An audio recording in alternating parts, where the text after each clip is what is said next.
विचलित ना हो महाराज, वो अवश्य आएंगे। बुद्ध के पावन हाथों से यदि ये विधि होगी तो धन्य हो जाएंगे हम। महाराज, बुद्ध आ गए।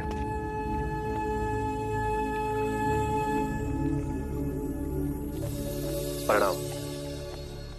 एक विनती है आपसे। कहिए राजन। पिछले कई दिनों से मेरे स्वप्न में मेरे पिताश्री आ रहे हैं। मैंने ब्राह्मणों से भी इसका अर्थ पूछा तो उनका कहना था कि तुम्हारे पिताश्री को शांति नहीं मिली, उनके लिए पूजा करनी होगी, यज्ञ संपन्न करना होगा। आप तो परम ज्ञान का स्वरूप है, तो विनती है आपसे कि पूजा विधि आप ही के हाथों से हो, जो मेरे पिताश्री तक पहुंचे, उन्हें मुक्ति मिले, जीवन मरण के इस चक्र से वो मोक्ष पाले। अवश्य राजन। आप मिट्टी के 2 घड़े मंगवाइए, एक में घी भरवाइए और एक घड़े में कंकड़ पत्थर भरवाइए, और उन दोनों घड़ों के मुंह कपड़े से बंधवा दीजिए और उन्हें लेकर नदी के तट पर आइए। मैं वहीं आपकी प्रतीक्षा करूंगा। मैं भी इसका प्रबंध करता हूं महाराज।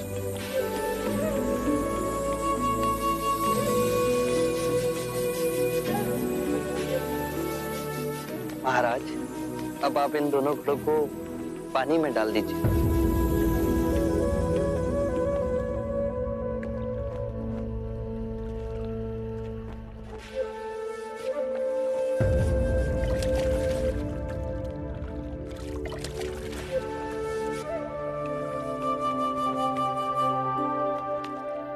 महाराज, अब इन दोनों घड़ों को आप तोड़ दीजिए।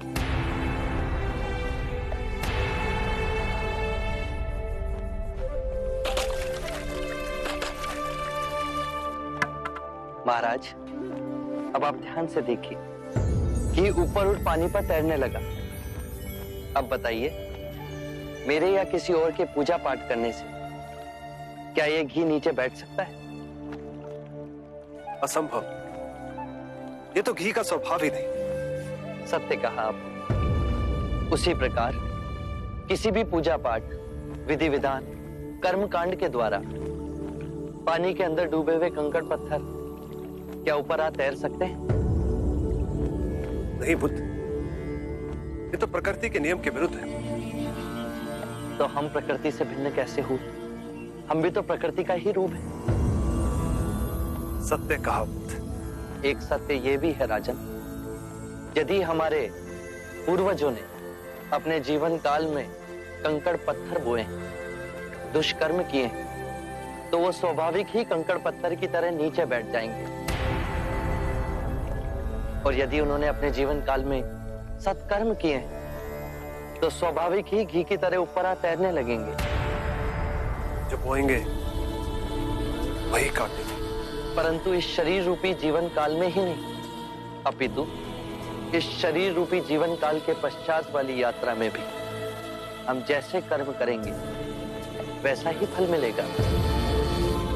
अब बताइए, इस प्रकृति के नियम को कोई पूजा पाठ, कर्म कांड, विधि विधान, यज्ञ हवन मिटा सकता है? राजन, मैं भी इसको नहीं बदल सकता। केवल अच्छे कर्म ही मनुष्य की मुक्ति का द्वार खोलेंगे। एक ऐसी तलवार है आपके हाथ में जो एक क्षण में सारे झूठ काट केवल ज्ञान को प्रकाशित करती है। ना जाने कितने जन्मों और भटकता में यदि आपकी कृपा ना होती, इस एक क्षण में आपने अपनी अदृश्य तलवार से मेरे अहंकार का सर भी काट दिया। धन्य है प्रभु।